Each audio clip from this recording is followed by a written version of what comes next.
ভুক্তভোগী? জি, আমরা সবাই ভুক্তভোগী। আপনারা কত টাকা করে দিচ্ছেন? আমরা 10,000 দিছি। 10,000 করে? কয় মাস হতেছে? 1 মাস। 1 মাস। স্যালারি কত ধরছিল আপনাদের? 17,500। 17,500। স্যালারি কি পাইছেন একটা? দেয় নাই। আবার মনে করেন একটা ছেলে নিছে পিয়াস নামে, ওনার বাবাই রিক্সা চালায়। তো কি করেন যে উনি 2 টাকা কমতে চাইছিল, ওনারা ছাড়ে নাই, পরে টাকা দিয়ে 28,000 টাকা নিছে।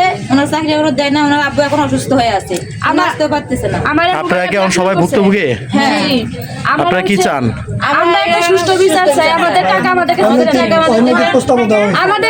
আমাকে বিশেষ করে আমাকে প্রস্তাব দেওয়া হয়েছে যে ওনার সাথে মনে করেন শারীরিক হোটেলে সম্পর্ক। যাওয়ারও একটা ওনারা বিভিন্ন রকম প্রস্তাব এরকম ঘুরতে নিয়ে যাবো।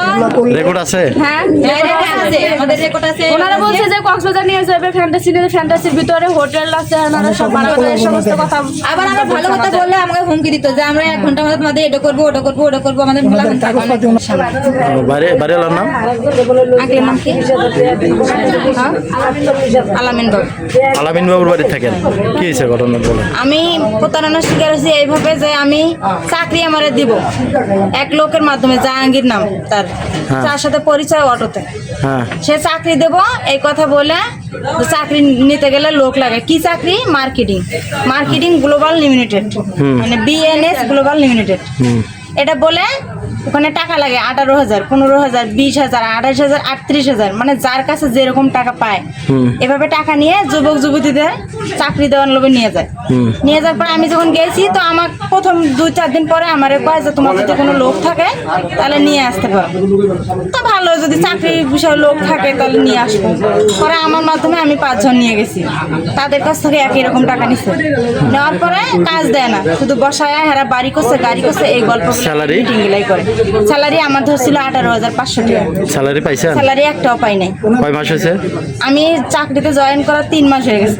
3 মাস হয়েছে। হ্যাঁ। এখন তো স্যালারি পান নাই? স্যালারি পাই নাই, এবং কোনো কাজ যে সম্পর্কে বুঝবো কি জানবো যে এটা আমাদের কাজ এই সম্পর্কেও বুঝি নাই। কত টাকা জমা দিচ্ছেন? জমা দিছি আমি 10,000। 10,000 টাকা জমা হ্যাঁ। দিচ্ছেন। আপনার সাথে ওরা কত টাকা দিছে? আমার সাথে আমার যে কয়জন ছিল আমি রিকোয়েস্ট করে 18,000 করে চাইছে, আমি রিকোয়েস্ট করে ওদের কাছে 10,000 করে নিয়ে দিছি। কয়জন? 5 জন। তাদের নাম জানেন? হ্যাঁ, বলেন। ঈশিতা, সুমনা, জেলি, আর একজন ছেলে আছে ইব্রাহিম, আর একজন মেয়ে আছে আশামণি। যারা আপনারা চাকরি দেওয়ার কথা বলে কোনো চাকরি দেয় নাই? না, চাকরি দিছে একটাই। ওরা 9টা বাজে আমরা যাইলে পরে বসায় রাখে 1টা পর্যন্ত, বসায় রাখে মিটিং করায়। একবার বাড়ি করছে গাড়ি করছে, মার্কেটিং জগৎ ভালো, এটা সেটা হাবি যাবি এগুলা মিটিং করে 1টা বাজে ছুটি দিয়ে দেয়। তাই কিন্তু আমরা বুঝতে পারছি যে যখন বেতন আমাদের কইছে আমরা বসায় বেতন যদি দেয় আপনাদের সমস্যা, পরে আমরা কইছি ঠিক আছে, বেতনের সময় আসলেই বুঝা যাবো। পরে 12 তারিখে বেতন দেওয়ার তারিখ ছিল, 7 তারিখে তারিখ ছিল, ডেট পিস হয়ে গেছে, 12 তারিখ নিচ্ছে। 12 তারিখ শুক্রবার ছিল, 13 তারিখে আমরা পাবো না। 13 তারিখে সকালে রেডি হয়েছি, অফিস যাওয়ার জন্য কইছে অফিস বন্ধ। পরে আমরা আর অফিস যাইনি। 13 তারিখ থেকে 17 তারিখ, 16 ডিসেম্বরের পর 17 তারিখ অফিস খুলবো। পরে 17 তারিখে অফিস খোলা হয়নি, বন্ধ। ফোন দিয়ে জানা দিচ্ছে বন্ধ।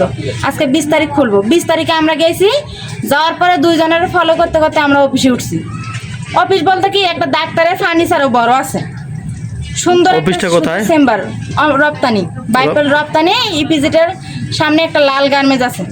লাল গার্মেন্টসের পাশে? জানি সিমেন্টের নাম হাসিম প্লাজার সামনে। হাসিম প্লাজার সামনে, ওখানে 4 তলায়। বসের নাম কি আপনার?